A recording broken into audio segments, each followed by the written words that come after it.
พระเจ้าประสงค์เป็นหยังก็มันอยู่สงบสบายบ่มีเรื่องนี้ล่ะผมว่าตัวนี้แหละถ้าว่าย่อเป็นกล้าปฏิญาณตัวมูได้ก็ดีขึ้นน้อยก็คิดเห็นนะที่งานแบบคือเขาเป็นน้อยเป็นรุ่นอ้ายเนาะรุ่นอ้ายจะว่ามีอย่างที่ให้น้องปรับปรุงแก้ไขพอการสามารถจะมีอีเดียน้องได้เลยอย่างนั้นเพิ่นจะน้อยทางยาวว่าเราจะคิดถึงอะไรก็คือจากทางที่งานจะอยู่ในที่ว่าเดินตามครอบครัวพระเจ้าเนาะที่ว่าเขาเก็บตามเพิ่นนะอย่างน้อยก็ยังอยู่ในธรรมวินัยที่ว่าที่เฮ็ดงานอย่างไรนั้นให้มันสอดคล้องกันกับธรรมวินัยที่เป็นสอนไว้เป็นอย่างมันบ่แม่นว่า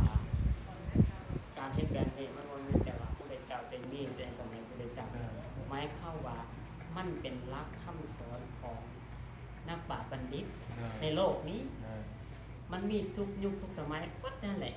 เรื่องแบบนี้บ่แม่นผู้ใดเจ้าเป็นคนตั้งกฎเกณฑ์อย่างบ่แม่นจะเข้าใจสิมันมีทุกยุคทุกสมัย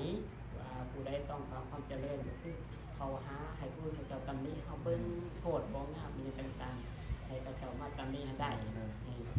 บ่งบอกถือว่าเปิดกว้าง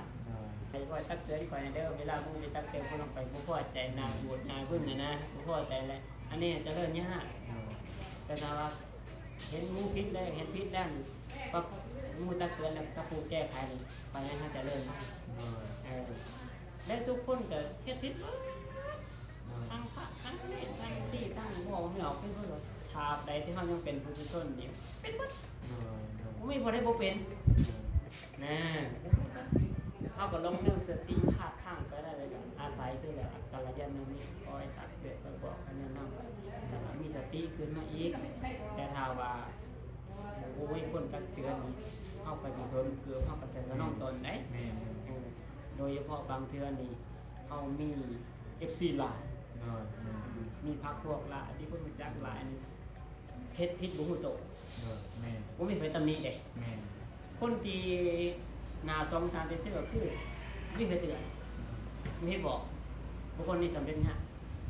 อาจารย์สิเว้าเรื่องนึงให้ฟังก็ได้อยู่ในสักกับปัญหาสูตรในทีการนิกายก็แต่เป็นเล่มที่เก่ามีพระองค์นึงเราเข้าใจเนาะเราปฏิบัติทำลูกศิษย์เรามีตั้ง60,000ลูกศิษย์เราเป็นพระอรหันต์ได้แต่ว่าเราปฏิบัติธรรมเนี่ยเป็นคนมีสติแห่งดีปฏิบัติธรรมเราเข้าใจว่าตัวเองบรรลุเป็นพระอรหันต์เพราะว่าตั้งแต่มื้อเราบวชจนฮอดพรรษา60กิเลสในใจของเราเนี่ยราคะโทสะโมหะนี่บ่มันบ่เห็นมันบ่ฟื้นขึ้นนะเพราะว่าเรามีสติแห้งตลอดเวลานะกิเลสมันบ่ฟุ้งขึ้นนะ60เราเข้าใจว่าโอ้ตัวเราเป็นพระอรหันต์เวลาเขาจะถามมาพระอาจารย์ทำที่สุดในทุกระบบเขาน้อยคิดในศาสนาในทำเสด็จระบบเพิ่นก็ตอบอย่างนั้นได้สำเร็จแล้วเราเข้าใจจังซั่นได้แต่ว่าเราบ่มีเจตนาที่จะไปอวดบาลีพระอรหันต์องค์หนึ่งเป็นลูกศิษย์เราหักกระบวนได้บนหน้าแต่บรรลุเป็นพระแหละมีเจโตปริญญาญาณซองได้บรรลุเป็นพระแล้วก็ซองเบิ่งใจของอาจารย์เจ้าของซองอาจารย์ของเขานี่ทำกิจของศาสนาสำเร็จแล้วก็เป็นพระอรหันต์แล้วก็สิ้นอาสวะแล้วก็ปรากฏว่าแต่กิเลสเต็มอยู่ในใจแต่เพิ่นเข้าใจว่าเพิ่นเป็นพระอรหันต์โอ้ยตายแล้วเหาะมาจากป่าพอมาจากป่าแล้วก็ลงที่หนาวัดแล้วก็ย่างไปหาอาจารย์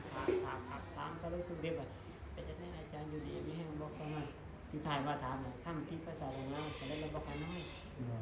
เพิ่นก็ว่าซั่นอันนี้พ่อมาจากป่าเพิ่นมาเพิ่นกำลังนั่งอยู่กุฏิอยู่นี่สร้างแรงมาสิเหยียบกุฏิเพิ่นน่ะนะเพิ่นนี่จะได้สร้างสิเหยียบหัวคอย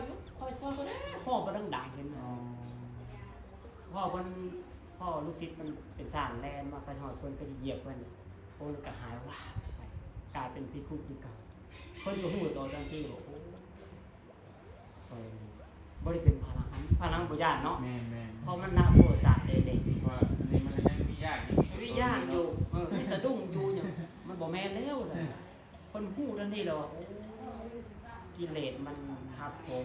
ด้วยสติเพิ่นมีกำลังคมกิเลสไว้นะครับขอยยังบ่ทันได้บรรลุยังมีโทสะยังมีเต็มอยู่ในบัดเอาละหูโตแล้วบัดนี้เข้าไปกุฏิกับจันสมาธิไปจักหน่อยนึงได้บรรลุแท้บัดนี่แหละถ้าเฮาบ่มีคนเตือนนี่เฮาสิฮู้บ่แหละบ่ฮู้แน่เนาะบ่ฮู้เลยจังว่ากัลยาณมิตรอาจารย์ว่าสำคัญบ่สำคัญอีกองค์หนึงบ่เล่าให้ฟังเนาะอีกองค์หนึงบัดนี้เป็นครูบาอาจารย์ส่งพระไตรปิฎกนี่พระไตรปิฎกสุดบ่แม่นผมจำได้บ่สามารถแสดงธรรมนี่โอ้โหปัญญาเหมือนแผ่นดินแต่มือหนึงบัดนี้แบบเดียวกันเลยลูกศิษย์ซองเบิ่งอาจารย์ยังบ่ทันได้บรรลุธรรมนี่แต่ลูกศิษย์เป็นพระนันบ่ได้ลูกศิษย์น่ะแต่อาจารย์ใหญ่น่ะโกเก่งผู้เฮ็ดจังได๋เนาะสอนอาจารย์เฮาจังได๋เนาะก็เลยเหาะมาจากป่ามาอาจารย์เฮ็ดจังได๋เนาะกันหน่อยก็น้อยอยากได้เรียนการกล่าวอนุโมทนาอย่างนี้การแสดงธรรมจักขอ1 2ขอได้บ่อาจารย์โอ้ข่อยบ่ว่างเวลาเที่ยงเนี่ยคนน่ะก็บ่ว่างสอนหนังสือตอนเช้าได้รับทานแสดงธรรมนั้นนี่สอนหนังสือบ่ว่างลูกศิษย์ก็เลยใส่มัดเฮ็ดพระอาจารย์บ่ว่างเนาะข่อยเนาะมั่วแต่ทำประโยชน์ส่วนรวมส่วนตนบ่เฮ็ดเวลาบ่มีเวลาแม้กระทั่งตายเนาะข่อยเนาะสิว่าจังได๋สะดุ้งแล้วบ่แหละบ่มีเวลาแม้กระทั่งตายเนาะข่อยเนาะแบบนี้เลยลูกศิษย์บ่น่ะโอ้ตูเฮาจังได๋เราของขึ้นเนาะโอ้ของขึ้นเลยเพิ่นเว้าแล้วองค์นี้ก็เหาะขึ้นไปในอากาศได้เหาะขึ้นไปในอากาศเห็นพระองค์นี้เราเป็นพระอรหันต์แล้วนี่เพิ่นบ่ได้มาต้องการอยากจะเฮียนนั่นการกล่าวอนุโมทนาดอกเพิ่นมาจะสอนเฮานี่ว่ะสลดใจเลยบาดนี้พระองค์นี้เป็นบัณฑิตแท้ๆเลยมาสอนเฮาตรงได้สติเอาละตั้งแต่วันนี้ก็เศร้าสอนเราปฏิบัติเข้าป่าเฮาเข้าป่าแค่3มื้อก็บ่รู้ได้พอเพิ่นก็มีปัญญาเลยส่งพระไตรปิฎกเข้าไปปฏิบัติธรรม3 มื้อแต่ว่าปฏิบัติธรรมด้วยความอยากด้วยตัณหาน่ะปฏิบัติจังได้3 มื้อแล้วผ่านไป15 มื้อกันแล้วเดือนนึงกันแล้ว2 เดือนกันแล้ว3 เดือนกันแล้วยังบ่ทันบรรลุอยู่ผ่านไปปี1 2 ปี3 ปีซัดเข้าไป30 ปียังบ่ทันบรรลุเลยเนาะขนาดนี้ปัญญาขนาดนั้นนี่จะได้บาดนี้ให้บาดนี้มันเหลือจังซี่เด้น้องหันให้มันเหลือใจปล่อยปฏิบัติธรรมมาตั้ง30 ปีก็ยังบ่ทันบรรลุอยู่เฮ็ดจังได๋ล่ะเทวดาตนหนึ่งเห็นเพิ่นโอ้พระองค์นี้ขาดกัลยาณมิตรตัวนี่น่ะเอาแล้วเฮาสิไปซอยเพิ่นก่อนเตือนให้เพิ่นได้สติก่อนก็แปลงกายเป็นผู้หญิงนั่งข้างต้นไม้แล้วก็นั่งไห้คือกันพระองค์นี่ก็ได้ยินเสียงไม่ออกไห้เนาะอย่างที่ว่าห้องไห้แข็งเฮาไว้ว่าซั่นนะก็เลยย่างไปถามเพิ่นว่านั่งไห้ก็เป็นอีหยังเขาว่าปฏิบัติธรรมอยากได้มรรค1 2มรรค3มรรคก็บ่ได้ก็เลยเหลือใจว่าซั่นเขาว่ามรรคนี่ก็คือพระโสดาบันโสดาปฏิมรรคสักทาคามิมรรคอนาคามิมรรคอรหันตมรรคนั่นแหละขนาดปฏิบัติธรรมบ่ได้จักเทื่อแล้วเหลือใจว่าซั่นให้พระเอานั่นก็ได้สติบาดนี้มันบอกกูนี่ว่ามันตัวกูได้บอกอย่างนั้นนะโอ้แสดงว่าเฮาปฏิบัติธรรมเพื่ออยากได้ตัวมรรค1 2มรรคเอาละตั้งแต่วันนี้ไปเฮาสิบ่ปฏิบัติธรรมบ่ต้องเอาแล้วพระอรหันต์นะเขาปฏิบัติไปซื่อๆฮอดจะต้องมันตายก็พอปฏิบัติธรรมตั้งแต่เช้าพอดค่ำบรรลุเป็นพระอรหันต์มื้อนั้นนี่ปล่อยว่างได้ปล่อยว่างได้แต่พระอาจารย์บอกเฮ็ดด้วยความอยากย้อนยังขาดหมู่ขาดคนแนะนำบางเรื่องนี่ปัญญาหลายเพียงแต่เรื่องยิ่งความมันบางนิดนึงหั่นน่ะมันต้องมีแนวมาสกิดมีแนวสกิดแม่นถึงว่ามันมีแนวบางคนมีสติปัญญาหลายแต่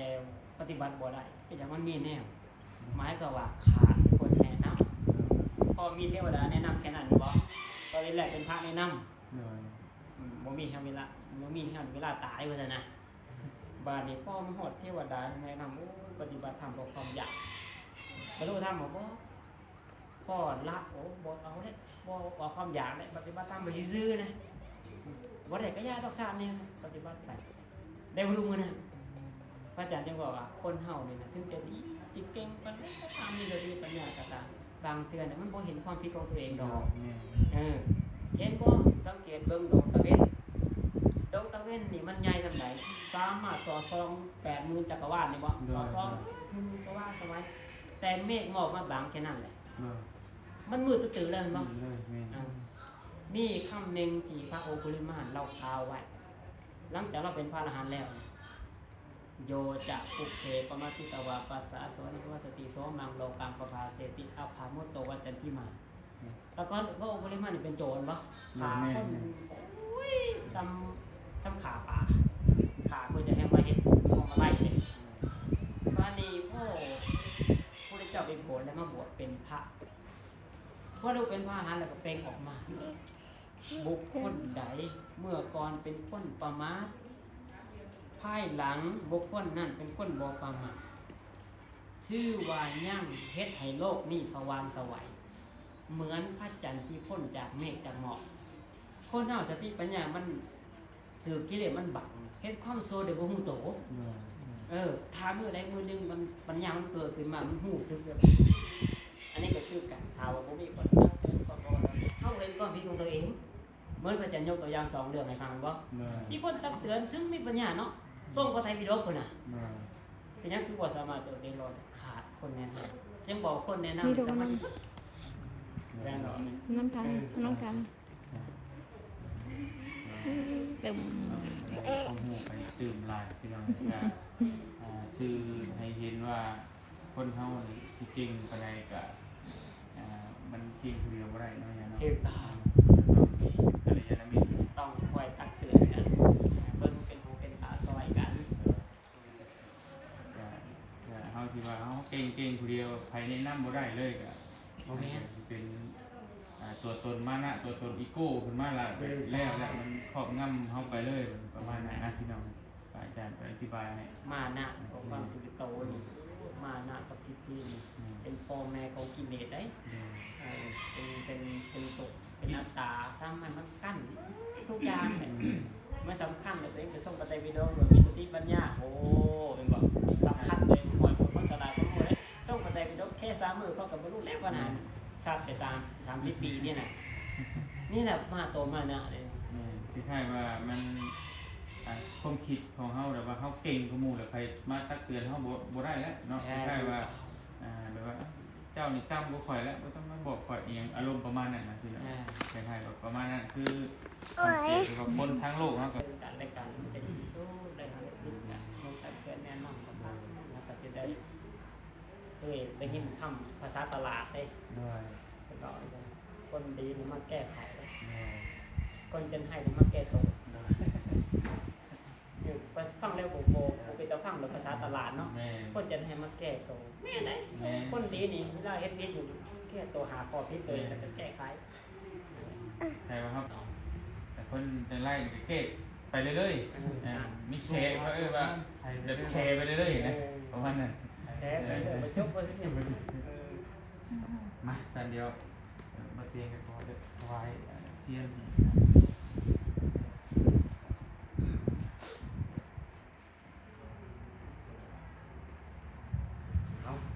ฝนสิมาแล้วบ่าย เด้อทำหน้า แล้วข้าน้อยก็ไปบอกมูเมื่อมาเป็นที่มีการงานคือมอบถวายปัจจัยพิดกมันมากแค่มือเฮเขาได้ไงบ้างง่ายนั่นแหละก็มาน้ำกันจะได้บุญจะได้อยู่ในชีวิตอย่างมาก ภาษาเนาะ แม่จะมาห่วงบุญน้ำกันแหละวันนี้เราชิมเมื่อแล้วข้าน้อยก็เรียกว่ารอบไปถวายพิธีน้ำกันก่อนเพื่อมุทนาบุญน้ำกันก่อน ไม่ตัว นะก็เลยว่านี่แหละตั้งใจทำที่ข้าวมันมาเมื่อนี้เห็นไหมมาไปท่านจะ เป็นยังถ้าว่ามีโอกาสข้างหน้าเนาะทานมาแล้วก็ยังมาเล่นได้มาพักมาพรอยู่ยังเมื่อยอยู่บ้านเมื่อยแล้วก็มาพักผ่อนอยู่วัดก็ได้ สงบจิตสงบใจเนาะ คนเช้าว่าปฏิบัติหน้าคอยว่าบวชกันยินดีกันทำเด้อวัดนี้ก็สร้างไม่ได้ด้วยยูทูบเบอร์อะไรนี่นะวัดนี้สายญาตินึงก็วัดยูทูบเบอร์เด้ พอแล้ว เพราะว่าเป็นรักหน่อยครับเนาะร่วมสร้างศาลาสร้างโกตีสร้างห้องน้ำนี่คนมาช่วงนั้นเนาะพอกเตียงพอกจานพอกย่างนึกถึงรู้สึกดีพอกเมฆเนี่ยคนเสาอะไรต่างๆมากนะคนเล็กมากนี่แล้วก็เนี่ยผู้อื่นบริมาจะฝากที่เรา ด้อติดตามอยู่ตลอดขอบคุณขอบใจนำหลายๆเด้อขอให้บุญคำบุญสู้ดีๆไม่แห้งมีความสู้ทางกายสุขใจดูดีไม่แห้งไปทั้งแต่ทั้งเนี้ยขอให้ตลอดปลอดภัยขอให้ที่อยู่เย็นเป็นสุขภายบุญรักษาขอให้เทวดาคุ้มครองขอให้เจริญก้าวหน้าก้าวบกคัดบกสนขอมีเงินมีทองของกินของใช้ขอพระพุทธปฏิบัติธรรมสะดวกขอให้บรรลุมรรคผลนิพพานในสามวันนั้นจงได้ทำทุกคน